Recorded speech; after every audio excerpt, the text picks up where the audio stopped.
E agora, para proferir sua palestra intitulada Chico Xavier, Antena Psíquica, o expositor espírita de renome nacional e internacional, que nasceu e vive na cidade de Niterói, Rio de Janeiro. Está presidente da Casa Espírita de Caridade Aureliano, farmacêutico e bioquímico. Convidamos o senhor Eduardo Guimarães.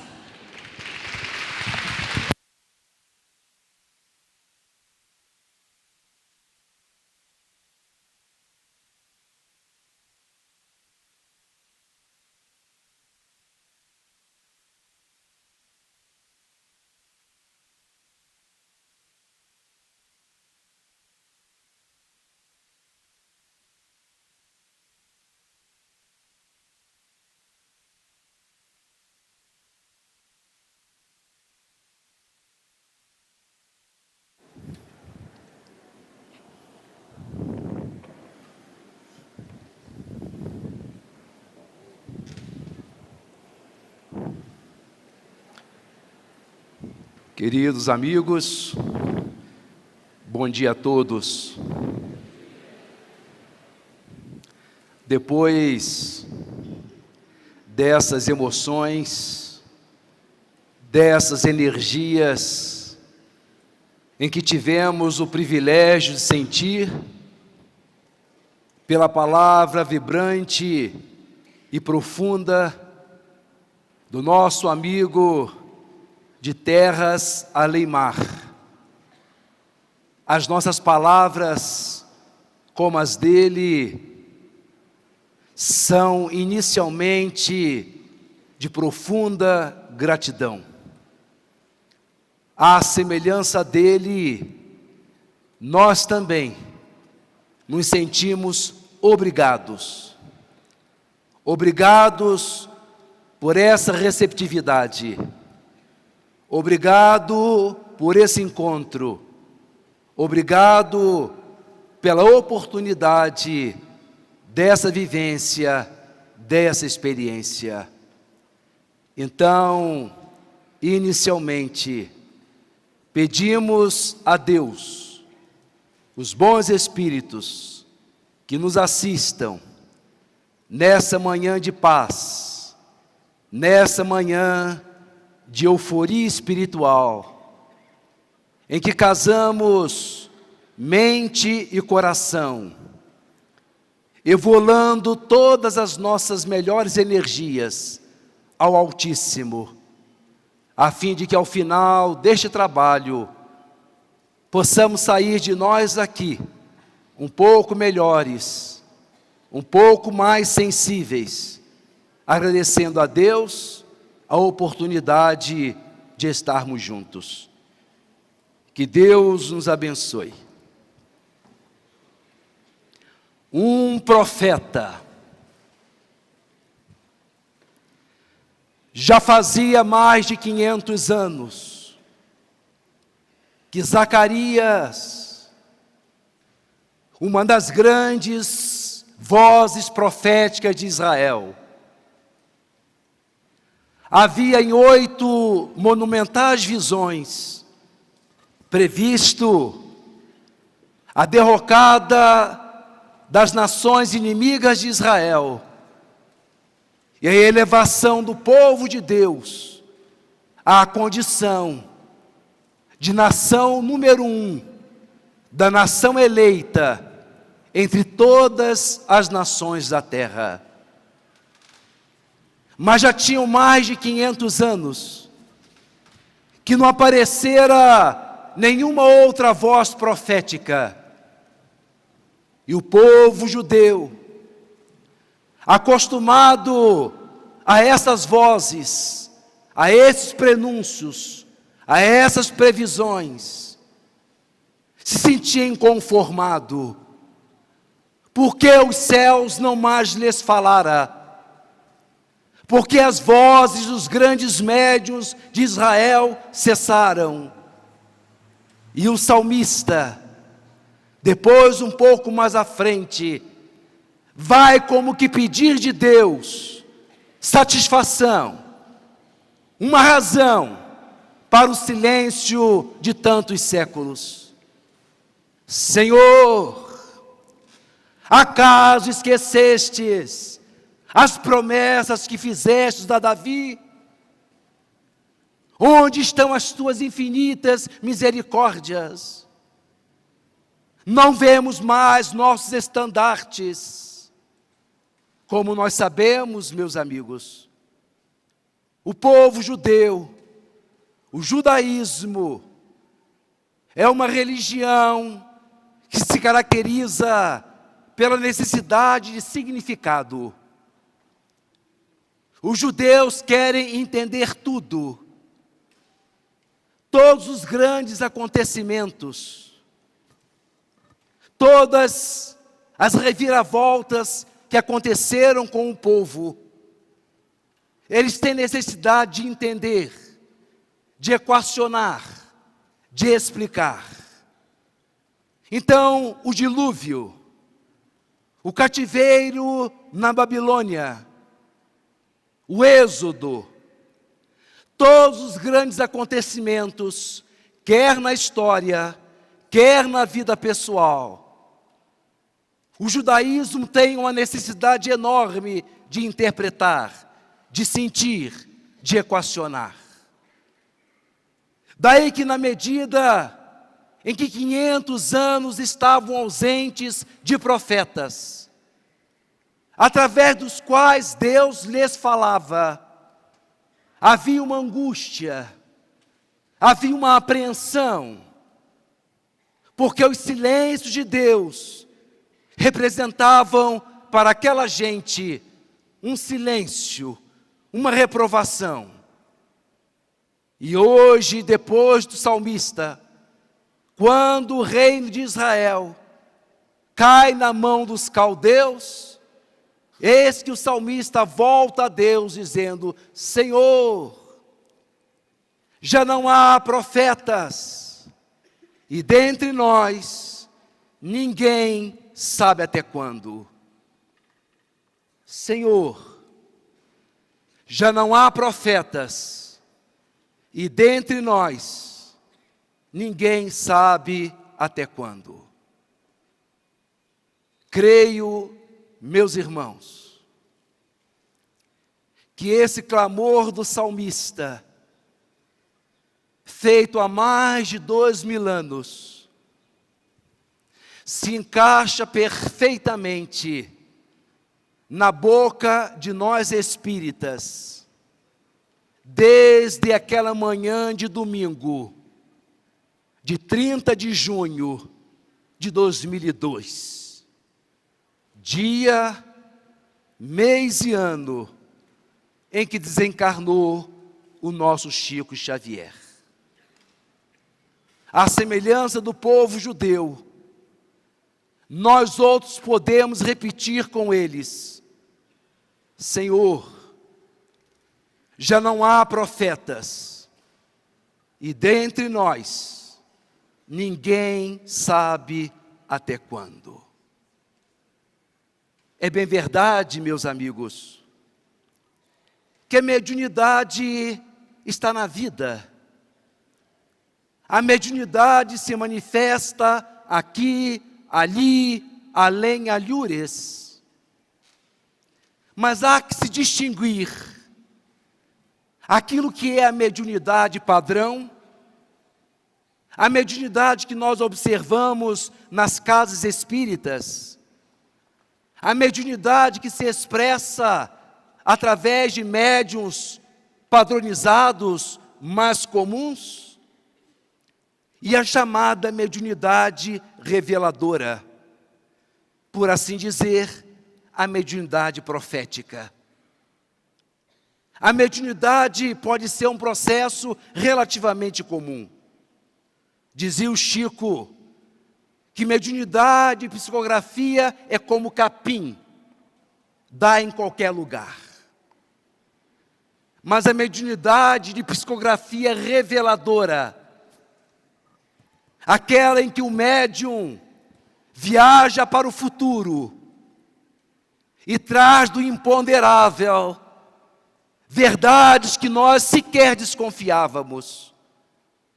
revelações totalmente novas. A mediunidade reveladora profética, aquela que antecipa o nosso amanhã no nosso hoje, trazendo conceitos que nós não conhecíamos, antecipando verdades que nós sequer concebíamos. Essa verdade, essa mediunidade é rara. Esses médiuns que se apontam na área da revelação nova, não são muitos, são raros. São eles que rasgam a noite escura da ignorância humana, quais poderosos pássaros, abrindo suas asas de aço e desvendando as verdades espirituais. E esses médiuns sofrem a solidão de estarem trazendo coisas de tão novas que não encontra como verificar, não há como comparar. Eles estão trazendo conceitos revolucionários, eles estão trazendo ideias tão novas que não tem como compará-las com os outros. Eles estão indo na frente, eles estão ousando indo na frente, e não há nenhuma revelação com a qual possam eles se amparar para saberem se não estão fazendo uma viagem de imaginação, se não estão sendo perturbados por espíritos obsessores. Essas criaturas, esses médiuns, eles são capazes de viver o drama de sem saberem se estão escrevendo o correto ou não, e se aventuram assim, trazendo para nós novidades, revelações, que só o tempo vai mostrar que eles estavam certos. Pois eu ouso dizer aos meus amigos, que desde o dia 30 de junho de 2002, nós podemos repetir com os lábios dos judeus: já não há profetas, e dentre nós, ninguém sabe até quando. A obra de Chico Xavier trouxe um outro patamar de conhecimento espírita. Na sua proposta de continuidade da visão de Kardec, dos espíritos da codificação, a obra do Chico traz uma revolução do conhecimento. E essas grandes revoluções, elas se dão de tempo em tempo, de época em época, e não assim rotineiramente como nós desejaríamos. Repito então, que embora a faculdade mediúnica seja um processo relativamente comum, embora a maioria de nós todos sintamos num grau qualquer a influência do mundo espiritual, a revelação categorizada do novo, a revelação se caracteriza quando altas entidades espirituais se aproximam da terra e abrem uma nesga de luz, através da qual verdades divinas se penetram neste planeta. Essa mediunidade é rara, essa mediunidade é extemporânea. Ela vai acontecer de quando em quando, de vez em vez, e não com a regularidade que nós gostaríamos.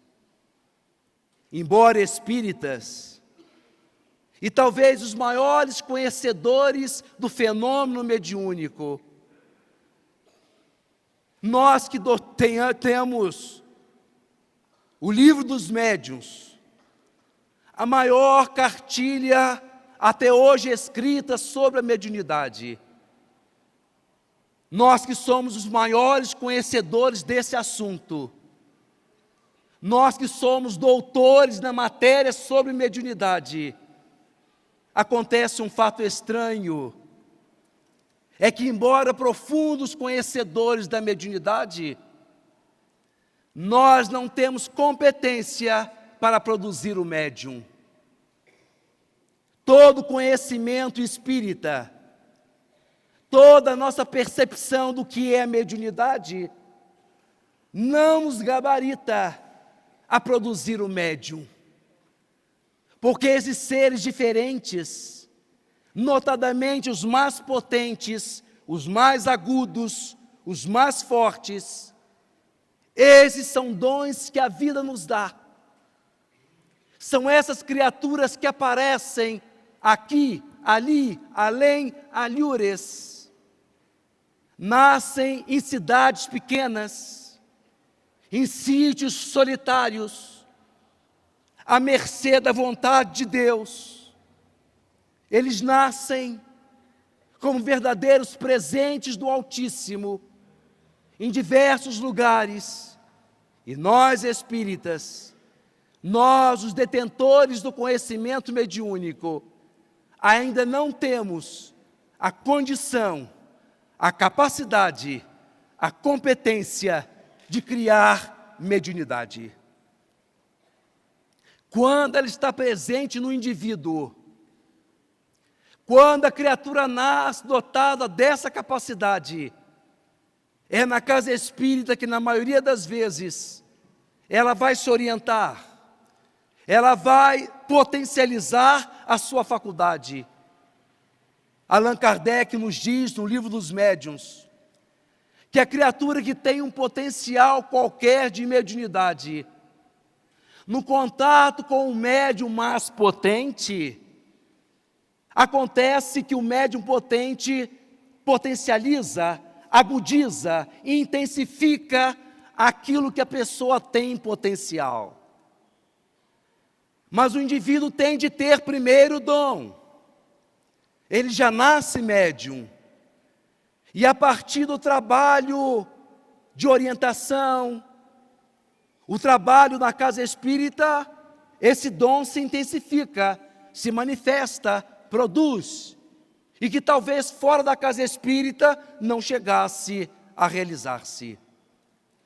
Mas a faculdade mediúnica é dom da vida, é um presente que Deus distribui na terra, sem consultar-nos, sem dizer se nós queremos ou não.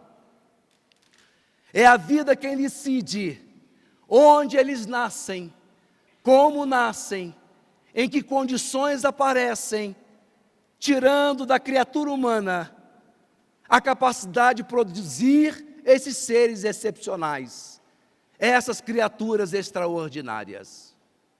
Talvez, quiçá o mundo espiritual não confie na nossa maturidade espiritual.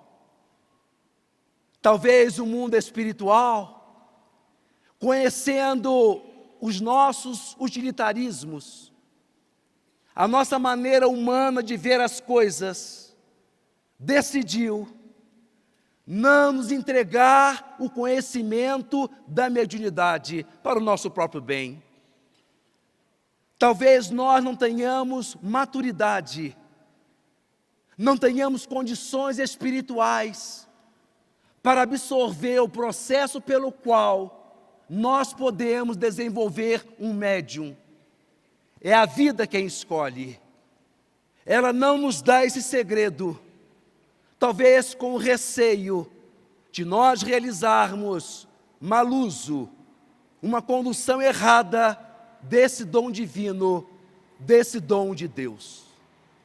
Sheila Strander e Lynn Schroeder, no seu livro Experiências Psíquicas Atrás da Cortina de Ferro, narra-nos as observações que eles fizeram na antiga União Soviética, a época em que o mundo estava dividido entre a Rússia e os Estados Unidos. E os institutos de inteligência da Rússia, testando armas e estratégias de guerra para sobrepor-se ao lado americano. Começou a se interessar pelos fenômenos psíquicos.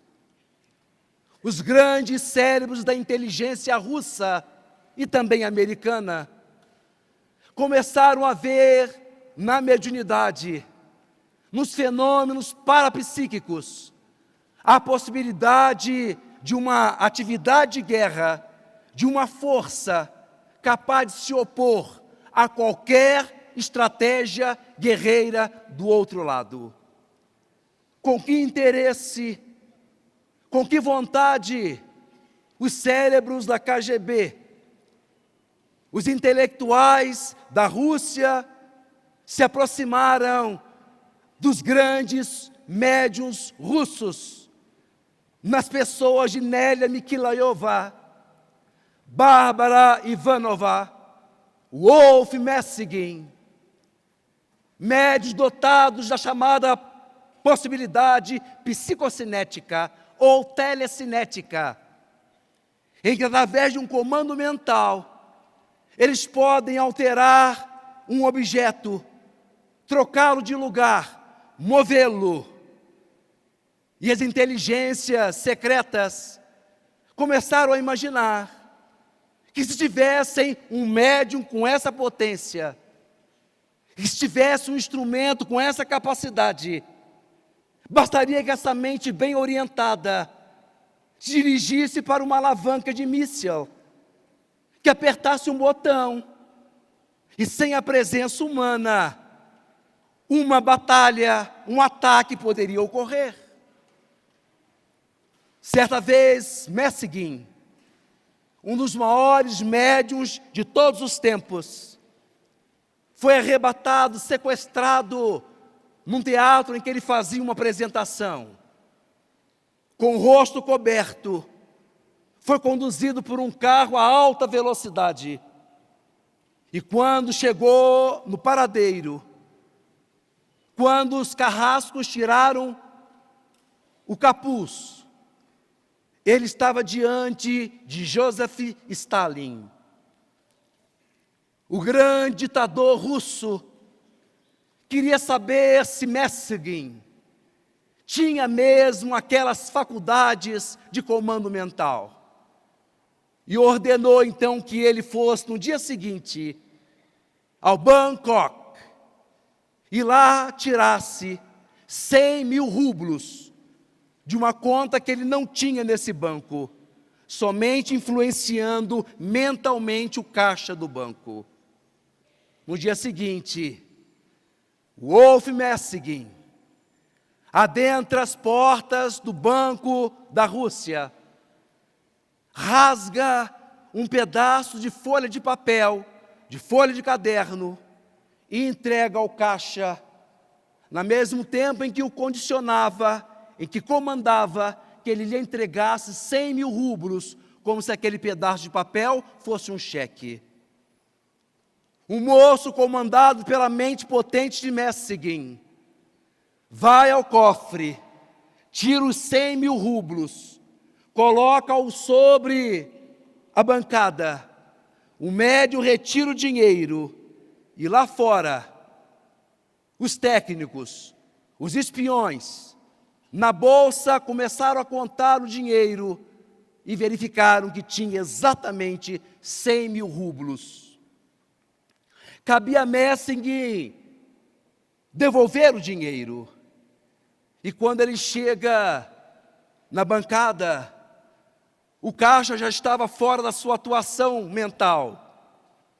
E ele, quando então coloca os 100 mil rublos, em que o caixa percebe o que havia feito, ele desmaia. Porque durante o processo de imantação mental, ele havia entregue aquela fortuna para um homem desconhecido que nem conta tinha naquele banco. Então, meus amigos, ao que parece, o mundo espiritual não confia suficientemente em nós.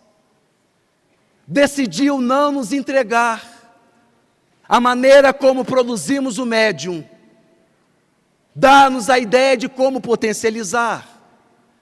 Orientou-nos como fazer o médium desenvolver aquela faculdade que já nele existe.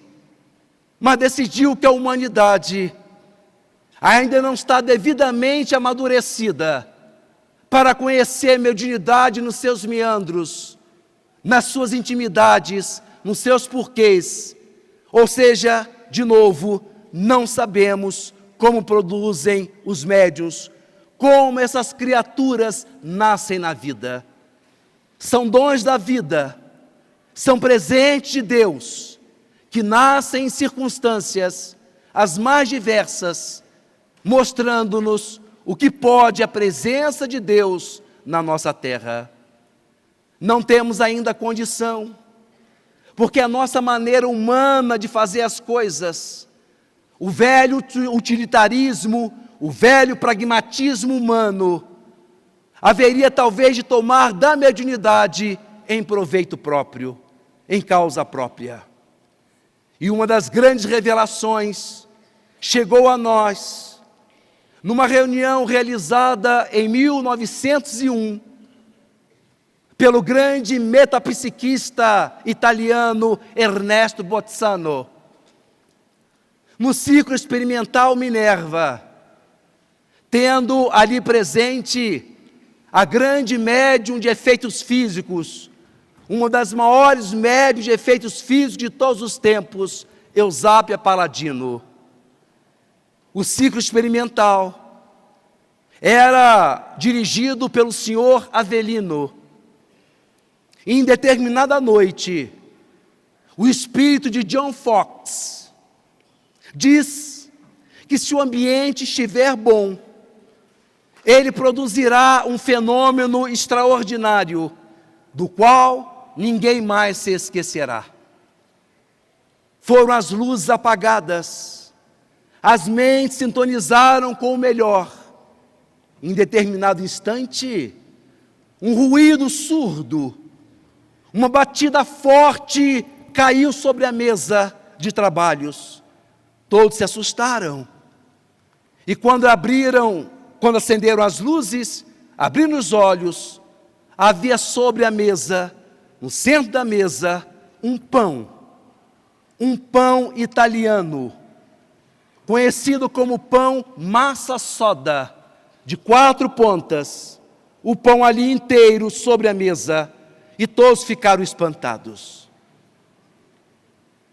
O senhor Avelino então pergunta ao espírito de John Fox: de onde veio esse pão? Que pão é esse? Ao que o espírito responde: esse pão eu tirei daquela padaria do início da rua e trouxe nos meus fluidos para o ambiente. Ficaram todos muito impressionados. E o doutor Avelino então pergunta: esse pão é físico? Esse pão existe? Esse pão é comestível? Esse pão pode ficar para nós comermos?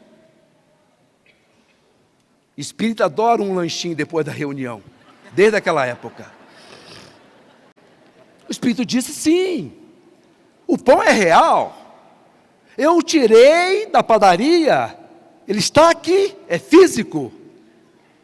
E o John Avelino pergunta: ele pode ser comido por nós? E o espírito de John King, por voz direta, responde: sim, claro que pode ser comido por vocês, desde que alguém aqui se disponha a tirar 2 moedas, para eu desmaterializá-las e materializar no caixa da padaria.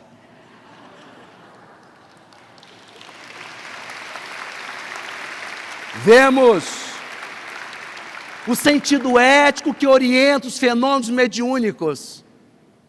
O espírito deixaria o pão mediante o pagamento do pão, porque senão o espírito seria ladrão. Imagina que nós já vivemos com tantos ladrões encarnados, agora vamos ter também de contar com o espírito ladrão. Isso não acontece.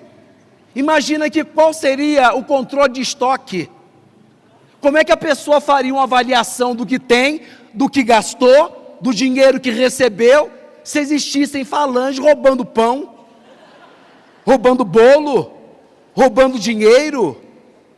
Bastaria que alguém dotado de uma faculdade mediúnica potente, dotado dela, mentalizasse e fosse, não iria nem ao Banco Nacional do Brasil, eu iria logo para os Estados Unidos tirar dólar.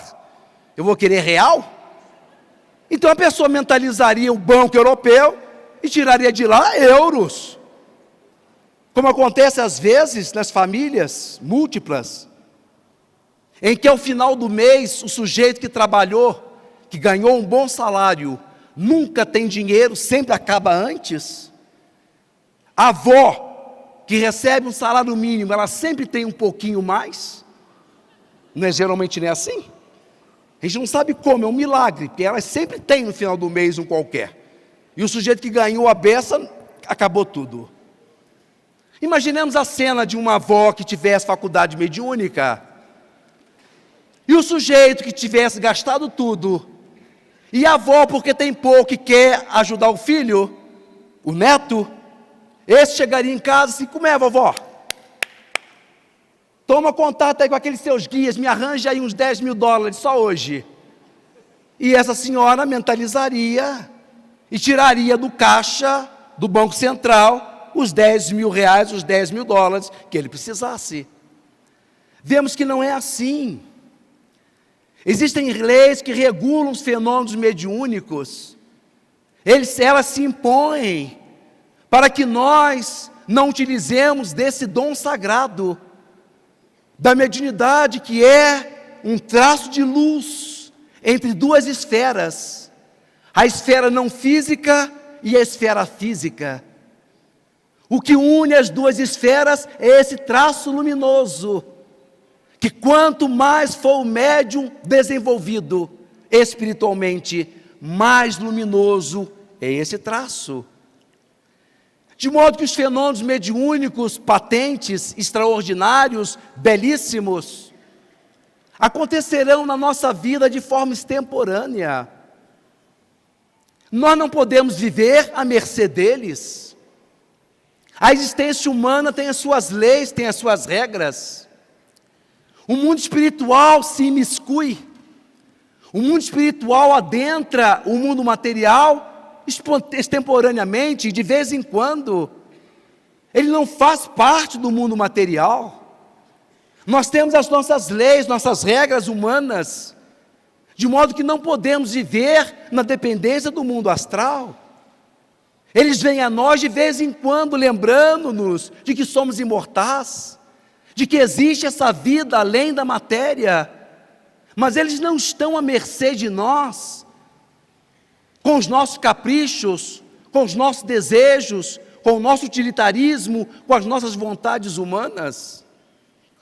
Naquele caso extraordinário, ocorrido em 1976, na cidade de Goiânia, quando dois amigos, grandíssimos amigos, Maurício Garcês, foi assassinado sem querer pelo seu melhor amigo José Divino, com a arma do pai da vítima. As famílias, embora amigas, decidiram processar o José Divino. O moço ficou preso durante algum tempo, o processo rolando, e José Divino dizendo que havia sido um acidente, que ele não matou o amigo porque quis, havia sido uma ocorrência, um acidente, mas não tinha testemunha. Então a família cobrava justiça, cobrava que o moço fosse processado e condenado e preso. Durante o processo todo, aparece uma testemunha. Aparece uma testemunha importantíssima em todo o processo: o morto. O morto vem, através de Francisco Cândido Xavier, e numa mensagem extraordinária, relata em detalhe o que havia ocorrido naquele quarto. E a descrição da mensagem, por acariação, era exatamente a versão que o assassino dava. A mensagem foi enviada aos processos pela própria família da vítima, que estavam presentes em Uberaba. E quando o juiz, Dr. Orimar Bastos, analisa a comunicação mediúnica e a versão que o assassino havia dado, não tem dúvida nenhuma, era o morto que vinha absolver o amigo, dizendo que havia sido de fato um acidente. Estava passando pelo espelho e ambos pensavam que a arma estava descarregada. Havia uma única bala. E quando o moço atira, a bala resvala no espelho e chega no Maurício Garcês, matando-o naquele instante. O juiz então absolve José Divino. Ele ganha libertação por conta do relato de uma página psicografada. Isso foi um escândalo no mundo. Os jornais europeus e americanos destacaram essa mensagem, essa matéria, dizendo: no Brasil, um assassino é libertado por causa de uma página mediúnica. É um escândalo. Como é que uma questão dessa processual, como é que um ato desse de assassinato pode contar com o endosso de uma mensagem psicografada para fazer parte dos autos e libertar um assassino? Isso é escândalo para o mundo, sim, e deve sê-lo.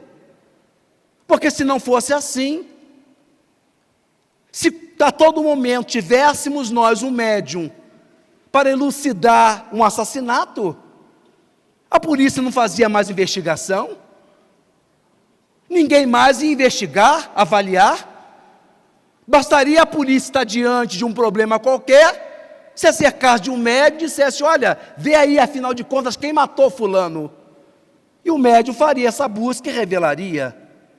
Vejam, irmãos, que esses fenômenos extraordinários, que essas manifestações acontecem para reacender em nós a nossa percepção de que somos imortais, de que existe uma vida espiritual, de que existe uma realidade extrafísica, mas que nós temos as nossas responsabilidades humanas. Nós temos o mundo com as suas leis, com seu modus vivendi, com a sua maneira de ser. Então não podemos nós viver contando com a interferência do mundo astral na nossa vida, porque se o mundo astral interferisse de maneira decisiva no mundo material, criaria muitos problemas. A polícia não investigaria, o juiz não precisaria estudar, precisaria somente de um bom médium para resolver uma questão. Vamos vendo que existem leis que regulam esses fenômenos. Essas leis que dizem quando eles devem acontecer, lídimos, verdadeiros, bonitos e deslumbrantes. E às vezes o mundo espiritual não endossa, e nós ficamos sempre querendo um fenômeno, sempre querendo uma demonstração.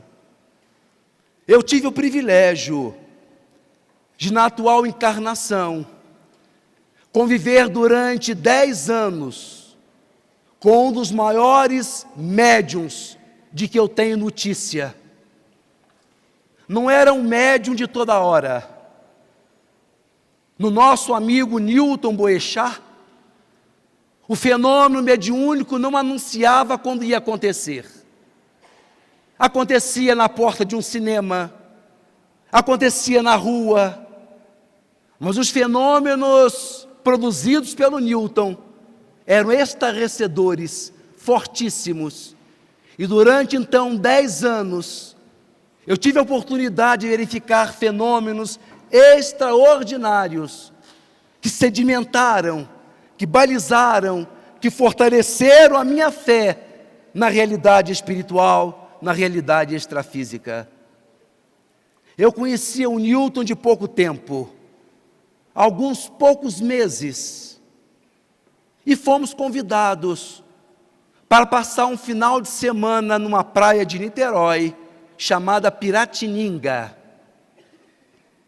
O casal que nos chamou, Dona Estela e o esposo, nos levaram para essa casa bonita em Niterói. O Newton Boechat, morador do Rio, ao saber que a casa era de Niterói, decidiu me incluir no programa e me convidou para ir a essa cidade, a essa casa.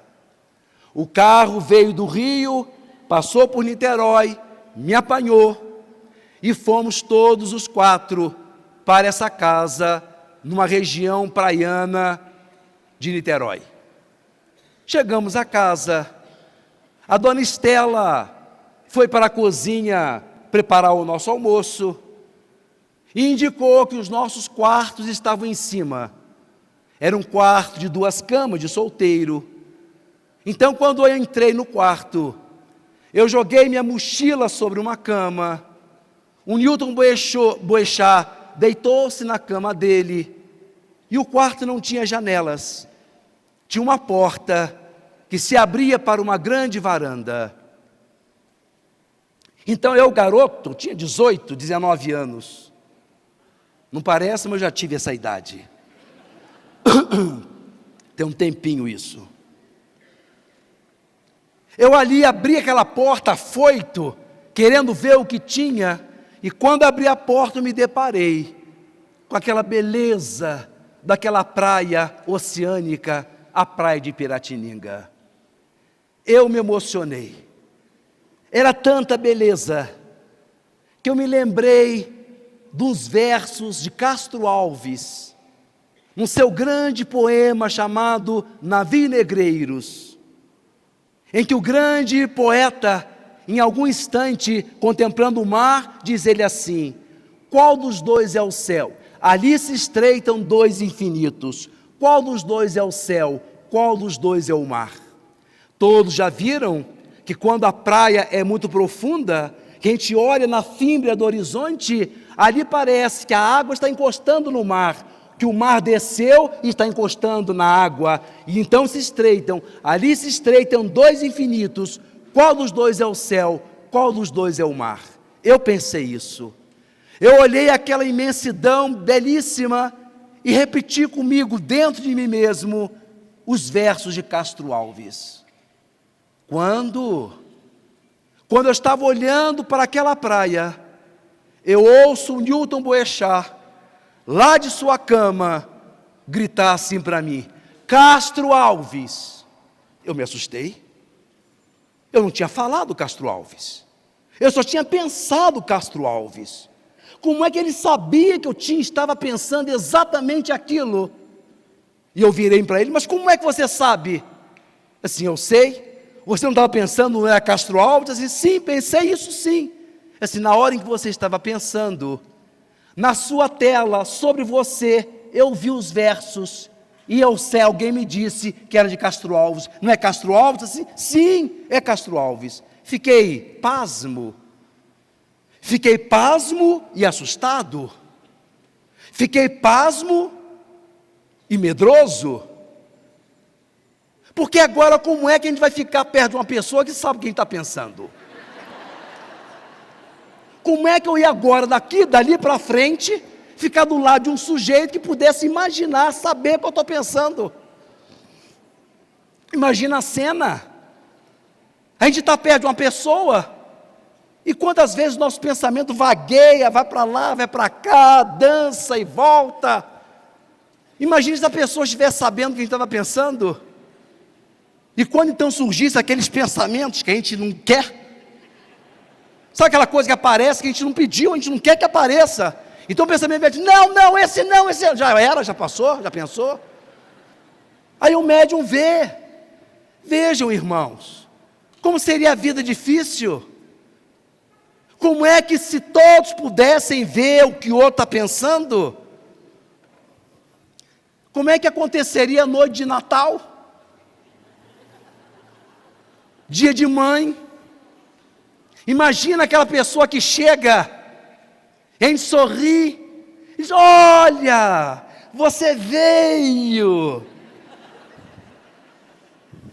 E a pessoa estivesse ouvindo de nós: ela veio. Não seria possível a vida. Vejam que esses fenômenos, eles aconteceram, acontecem e hão de acontecer, mas eles deixam suas marcas para lembrar-nos de que o mundo espiritual existe, mas que não podemos viver na dependência deles, por mais que nós gostássemos, ou por mais que nós esperássemos que eles acontecessem. Então os grandes médiuns, os grandes profetas, eles vêm às vezes no mundo, descrevem uma trajetória de luz, influenciam-nos. Isso é para acordar vocês. Influenciam-nos, mostrando que o mundo espiritual existe, está presente, mas nós temos as nossas realidades, temos o nosso mundo, temos as nossas dúvidas, as nossas questões. Um dia, um amigo meu, Romeu Grise, da cidade de Votuporanga, no interior de São Paulo, que havia criado uma instituição de caridade, uma creche, estava com um problema. Uma senhora que trabalhara na creche durante tantos anos, agora por conta da idade avançada, começava a criar problemas de relacionamento com os outros empregados. Vez por outra vinham as reclamações. Um a um vinha falar daquela senhora que estava criando problemas no ambiente da creche. E o casal se viu diante de uma dúvida. Não seria o caso de aposentar essa senhora? Ela já tinha idade para se aposentar. Então, quem sabe a providência mais certa não seria aposentá-la. Mas, ao mesmo tempo, o casal ficou receoso e pensou consigo: mas é uma senhora, já trabalhou conosco durante tantos anos, será certo aposentá-la agora? Não seria isso falta de caridade? Não seria o caso de pedir que aquelas pessoas suportassem a convivência complicada com ela? Então o casal estava em dúvida: aposentava ou não? Deveriam aposentar aquela senhora ou não? E aquilo perdurou durante algum tempo, sem que eles chegassem a uma conclusão. Era já a época de ir visitar o Chico Xavier, que o Romeu o conheceu aqui na Fazenda Modelo em 1948, e desde então fazia regulares visitas ao Chico, aqui em Pedro Leopoldo e depois em Uberaba. Era a época de visitar o Chico, e o casal toma o carro, sai de Votuporanga, se dirigindo a Uberaba, numa tarde de sábado, chegam lá em Uberaba. O Chico está rodeado de pessoas, é um dia de doação, de distribuição. O Chico está envolvido com várias pessoas, e o Romeu, com a dona Hilda Grise, chegam em Uberaba, e lá longe, distante, o Romeu decide sair do carro, para acenar para o Chico, dizendo: olha, já chegamos, estamos em Uberaba, vamos nos ver. E é assim que ele faz. Ele sai do carro, e lá de longe, acena a mão de: ô Chico, Chico, chegamos. Quando o médium vira-se em direção ao Romeu, diz: aposenta! Isso existe, queridos. Isso acontece. Não haviam falado nada. Não haviam expresso nenhum problema. A solução já havia sido urdida no mundo astral. Isso é espetacular. A mediunidade tem esse poder de deslumbrar-nos, de encantar-nos, desde que verdadeira, desde que lídima. Imaginamos que estamos numa estrada à noite. Estamos nos dirigindo para uma cidade que nós não conhecemos, nunca estivemos lá. A pessoa nos orientou e disse que nós deveríamos seguir por determinada estrada. E nós vamos, seguindo a estrada. Quando chega em determinado ponto, eis que a estrada se divide numa bifurcação. E nós tanto podemos ir para a direita, quanto para a esquerda. Mas quem nos orientou não nos disse se nós devíamos ir para a direita ou para a esquerda. Sequer falou que havia a bifurcação. E nós estamos em dúvida. Vamos para a direita ou vamos para a esquerda? Não sabemos. É quando a gente olha em cima de nós e tem uma placa. A placa então diz, cidade tal, que é a que nós buscamos, nessa direção à direita. Ah, que bom. Eu já sei que é a direita e vamos pela placa.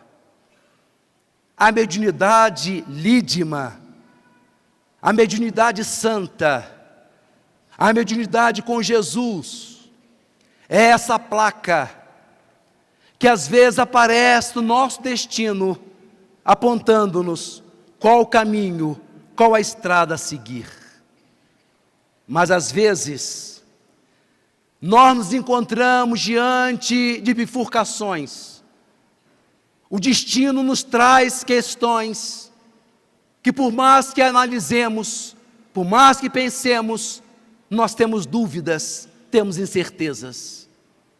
Tão bom se existisse alguém que fosse aquela placa segura, orientando-nos em qual caminho seguir.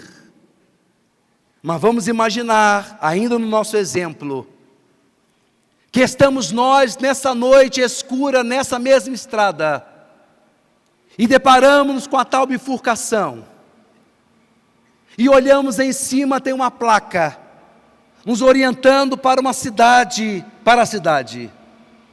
Só que aquela placa foi colocada ali por crianças peraltas, por crianças maldosas, que sabiam que o motorista incauto estaria em dúvida. Então as crianças tiraram a placa do lugar certo e colocaram no lugar errado. Então nós vamos chegando com o carro, estamos diante da bifurcação, não sabemos se é direita ou para a esquerda, olhamos em cima e a placa está nos apontando o caminho, só que é um caminho errado. Eu pergunto a vocês, meus irmãos, o que seria melhor? Ter a placa errada ou nenhuma placa? O que nós escolheríamos? Não ter placa nenhuma ou ter a placa indicando o destino errado? Por certo, nós preferiríamos a placa no lugar correto.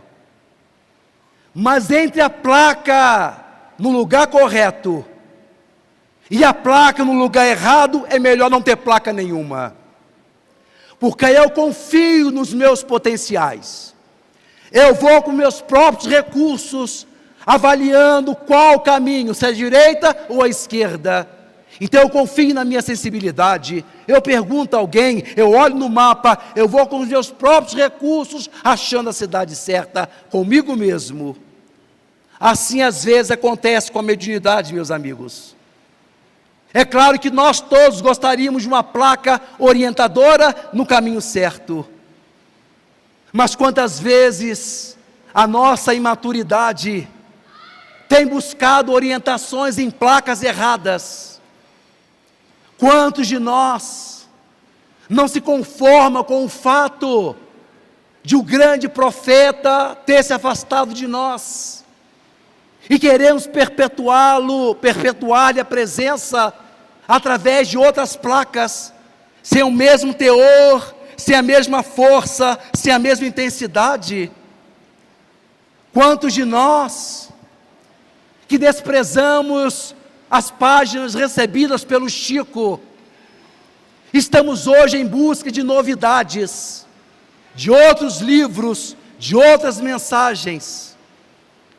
Quantos de nós temos realizado caravanas para aqui, para ali, alhures, para receber uma mensagem do meu filho, da minha mãe, do meu sobrinho, do meu neto, como se milhares de páginas psicografadas pelo Chico já não fossem suficientes para mostrar e demonstrar com toda clareza que a vida não acaba. Porque essa nossa vontade de estar sempre procurando uma novidade no campo mediúnico, procurarmos sempre outros livros psicografados, qual é a novidade, qual é o livro novo, qual é o médio do momento, quando nós sequer conhecemos a produção do nosso Chico Xavier? Eu pergunto aqui a todos vocês, e eu sei que vocês não vão me surpreender. Eu lanço aqui um desafio a todos aqui presentes, e eu tenho certeza que ninguém aqui vai me surpreender. Eu pergunto, quem aqui já leu os 412 livros do Chico? Levanta a mão.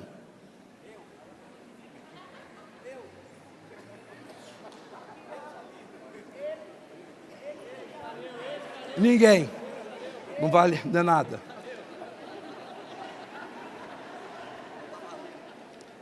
Ele está balançando a mão, vai me mostrar que eu só tenho 5 minutos, não é que ele tenha lido. Eu sabia que vocês não iam me surpreender. Eu sabia que ninguém tinha lido. Nós temos o privilégio dessas luzes terem nascido no Brasil. As obras psicografadas do Chico vieram em português. A pessoa que fez um primário bom, ou que tem um segundo grau, consegue entender plenamente as obras do Chico. Nós não vivemos como os outros países, que ficam à mercê de tradutores, que realizam suas traduções mais ou menos fiéis, mais ou menos distantes da obra original. Segundo eu soube, até hoje, não se conseguiu uma tradução fiel do livro Paulo Estevão para o inglês ou para outra língua. Os nossos irmãos de outros países vivem à míngua, esperando uma tradução correta para ler essas páginas belíssimas de Emmanuel. Nós tivemos o privilégio disso acontecer em nosso país, na nossa língua. E por quê? Porque então, essa corrida insana, esse nosso desejo de saber de outros médiuns, de outras psicografias, quando não temos conhecimento sequer do que foi produzido de verdade pelo nosso Chico, eu me espanto e me surpreendo, me inquieto, quando coordenando os meus grupos de estudos, tenho uma dúvida qualquer e vou à internet e encontro uma página do Chico que me dá a devida resposta para aquela questão que eu tinha. Eu fico pensando que aquilo me inquieta, porque eu surpreendi aquela página achando na internet. Eu fico pensando, mas quantas revelações existem que eu não conheço? Quanta coisa está espalhada aí pelos 412 livros que nós não sabemos? Então nós precisamos retornar, conhecer exatamente o que há na codificação, ver o que existem nessas revelações extraordinárias, sem precisar estar recorrendo a outras novidades. Quando morreu Albert Einstein, quando desencarnou Isaac Newton, ninguém ficou preocupado em saber quem é que vem agora para o lugar desses grandes homens. Morreu Shakespeare, Edgar Allan Poe, Isaac, o nosso grande escritor Charles Dickens, um dos maiores escritores da Inglaterra. Ninguém ficou preocupado quem é que ia substituir Charles Dickens, quem é que iria ficar no lugar de Shakespeare. Quando morreu Beethoven, quando desencarnou Mozart, o mundo da música não se viu preocupado perguntando quem é que viria ocupar-lhes o lugar. Sabiam que eram fenômenos raros, fenômenos bonitos, fenômenos altos, e quão altos são, a vida os protege nas suas dobras ciumentas. Ela não dá esses fenômenos como nós gostaríamos. Então por que nós não reconhecemos a mediunidade do Chico como um fenômeno único? Dessas coisas, dessas maravilhas que preenchem o mundo, que iluminam o mundo de século em século. Esses grandes profetas que nos trazem revelações extraordinárias, magníficas.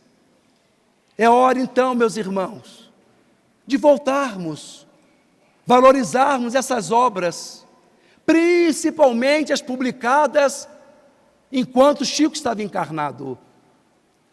Um dia desse fiquei surpreendido ao saber que já existem outras dezenas de livros publicados em nome do Chico depois da sua morte.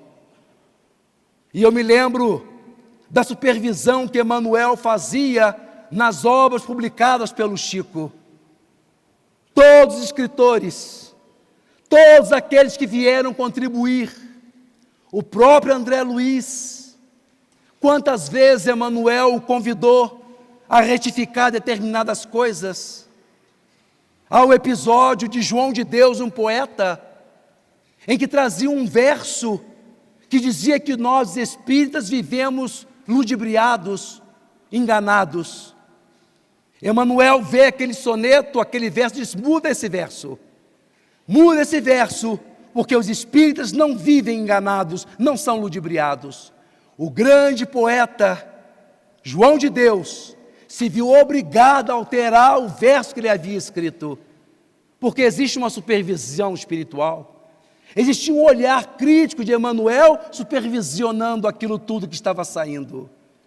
E eu pergunto, na época atual, nos dias de hoje, quem dispõe dessa visão crítica, dê um espírito que assume o que vem através do médium, dizendo que aquelas palavras têm o sabor e o valor de palavras de vida eterna. São essas considerações, amigos meus, que gostaríamos de trazer nessa manhã, lembrando essa criatura extraordinária que foi o nosso Chico Xavier. Lembro-me de que quando o nosso vice-presidente José Alencar, achacado por um sarcoma, um câncer extremamente virulento, submeteu a 13 procedimentos curativos que não lograram êxito. E o nosso vice-presidente da República, um dos homens mais ricos do Brasil, por fim, estava perdendo a guerra contra o câncer. E hospedado no hospital em São Paulo, falava do quanto a doença havia lhe oportunizado se aproximar de pessoas simples. E ele falava com grande emoção das auxiliares de enfermagem, das técnicas de enfermagem que ia cuidar dele no leito, colocando uma roupa de cama limpa, dando-lhe banho, ele que já estava tão debilitado. Ele dizia: que bom que essa doença me deu a oportunidade de eu ver essas pessoas simples. Essas criaturas são tão boas, dizia ele numa entrevista, que imaginem vocês, um dia desses, uma dessas veio a mim e disse que quando eu morrer, eu vou encontrar com meu pai e com a minha mãe. E aquele homem, rico e poderoso, como qualquer criança tola e indefesa, arremata a entrevista dizendo: se é para eu encontrar com papai e mamãe, eu quero morrer agora. O nosso vice-presidente tinha dúvidas. Se é verdade que eu vou encontrar com papai e mamãe, eu quero morrer agora. Nós não temos dúvidas. Nós não sabemos imortais. À luz do Espiritismo, nós olhamos o ser no seu vir a ser, na sua continuidade. O Espírito não é meu filho, não é minha mãe, não é minha tia, não é meu amado, minha amada. O Espírito é um ser que está em trânsito, filho de Deus e rumando para Deus, passando pelas diversas experiências. Daí que todas as vidas são maravilhosas, irmãos. Não importa que numa experiência ele tenha morrido trucidado por uma carreta. Não importa que numa experiência ele foi achacado por um câncer fatal. Não importa que ele foi alcançado por uma bala perdida, não importa. Porque a luz do Espírito, no seu contínuo, no seu vir a ser, todas as vidas, todas as experiências são monumentais, são verdadeiras e fazem parte do plano divino. A hora expirou. E eu que tinha me comprometido com a Célia a fazer uma palestra de 3h30. Não entendi o sorriso, não entendi o riso. Mas vou ficando por aqui. Mas ainda me lembrando de um fato curto e que merece aqui narrado mais uma vez. A Cleone Matos, moradora do norte do estado do Rio de Janeiro, foi visitar o Chico, veio visitar o Chico em Pedro Leopoldo, com a sua mãezinha, Dona Ida Matos. As duas mulheres estavam ali em torno do Chico, já nos momentos finais de despedida. É quando, em determinado momento, o Chico vira-se para a Cleone e diz: Cleone, minha filha, você tem orado? E ela diz: claro, Chico, eu oro sempre. Ah, mas já vem você com essas histórias, eu não gosto quando você fala assim. O Chico percebeu que ela estava um pouco alterada e não falou mais nada, deixou que as duas mulheres seguissem para as suas cidades. Passadas algumas semanas, o telefone toca na casa do nosso médium, do nosso querido Chico. Do outro lado da linha, uma voz desconsolada tentava falar, tentava articular a palavra, sem consegui-lo. É quando então o médium se interpõe e disse: eu sei, Cleone, eu sei o que você está querendo me dizer, querida. Você está querendo me comunicar que a nossa mamãe Ida acabou de falecer, é isto? Sim, Chico, é isso sim. Como é que você sabe que a mamãe morreu? Sim, minha filha, eu sei disso desde a última visita de vocês aqui comigo.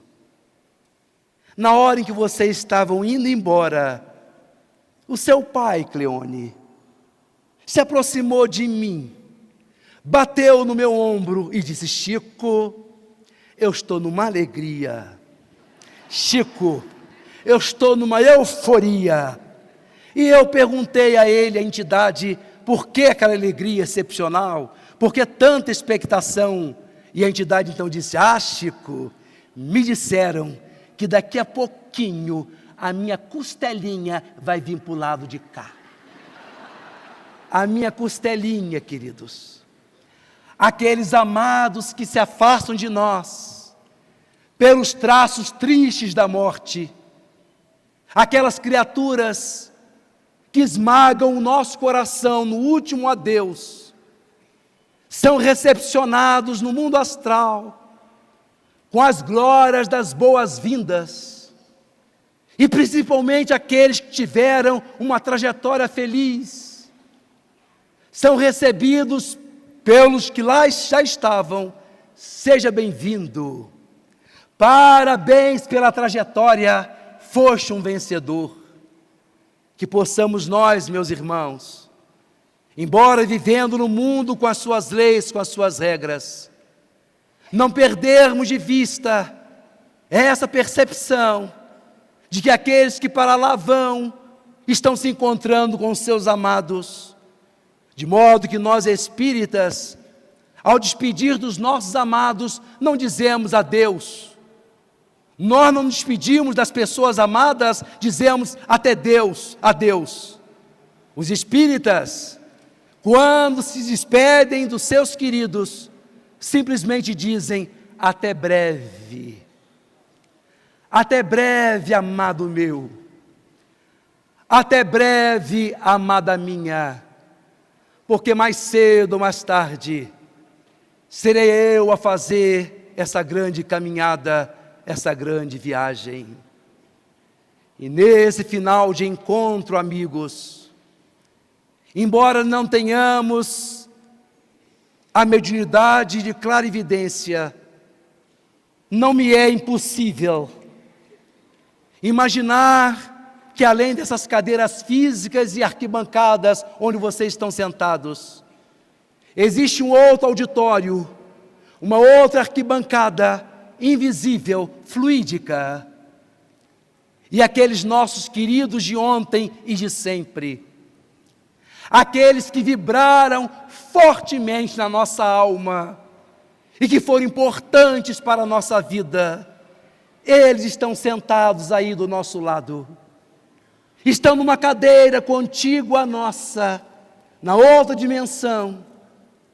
Por certo, foram atraídos para esse ambiente de luz, e sentados do nosso lado, eles estão aqui tentando repetir, gritar dentro do ouvido de cada um de nós. Aguçemos nossos ouvidos, irmãos, abramos os ouvidos do Espírito, aguçemos as nossas possibilidades psíquicas, e tentemos ouvir o que essas entidades, esses amigos, esses queridos estão tentando nos dizer. Talvez seja qualquer coisa assim: ele está certo, ele está certo, eu não morri. E com eles nós repetimos os versos, a convicção de que não morreremos. E com eles então as duas assembleias, a física e a não física, a visível e a não invisível, as duas dimensões oram a Deus, dizendo: Senhor, eu sei que eu nunca serei pó, porque sou alma, sou espírito e em pó não me farei. Morrerá o meu corpo e pouco importa, que vire pó a minha carne morta, se desta carne livre eu volarei. Eu nunca serei pó, Senhor, porque sou alma. Alma é luz, seja luz negra ou dourada. A luz não se rebaixa às sepulturas, podendo ter seu brilho lá nas alturas, ou mesmo lá no caos, abandonada. Agora eu sei, Senhor, que eu nunca serei pó, porque sou alma. A carne é roupa, Indumentária, penso que Deus veste qualquer ser etéreo, só para realizar o seu mistério, quantas estranhas realizações terrenas. Eu nunca serei pó, porque sou alma. Se a carne acaba no feral abismo, dessa soturna Deus os destroços chamada morte, vã silhueta de ossos, a alma não a recebe no batismo. Ouçamos, meus amigos, eles estão gritando dentro dos nossos ouvidos psíquicos, e podemos repetir com eles: eu nunca serei pó, porque sou alma, sou poesia, amor, adoro a vida. E brilharei na música e no verso, entre estrelas claras do universo, quando da carne um dia me encontrar despida. Muita paz. Obrigado.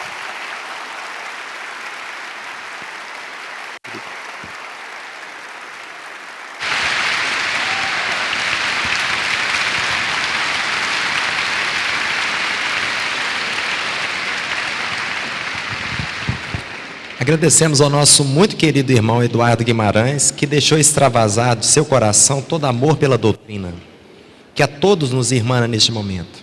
Pedimos que permaneça no palco por mais alguns instantes. Eu já não ia descer mesmo, porque eu sei que tem lembrança.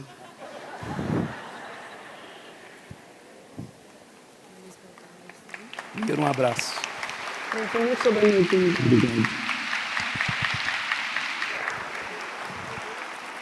Obrigado.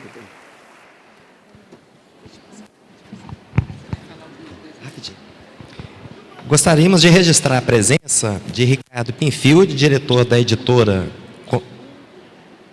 Candeia, e sua esposa Rose, grande parceiro deste evento. Meus queridos, ontem a gente teve alguns entreveros na hora do almoço, e hoje as pessoas que se inscreveram com almoço, nós pedimos que tenham a gentileza de se dirigirem para o mesmo restaurante. A dificuldade da fila é inevitável, porque haverá um rodízio natural à medida que as pessoas forem levantando. Pedimos a paciência cristã de aguardarem nas filas lá de fora, mas com a certeza de que serão muito bem servidos quando adentrarem. Vocês que se inscreveram não correm o risco de não poder almoçar naquele local. Um bom apetite a todos e muito obrigada.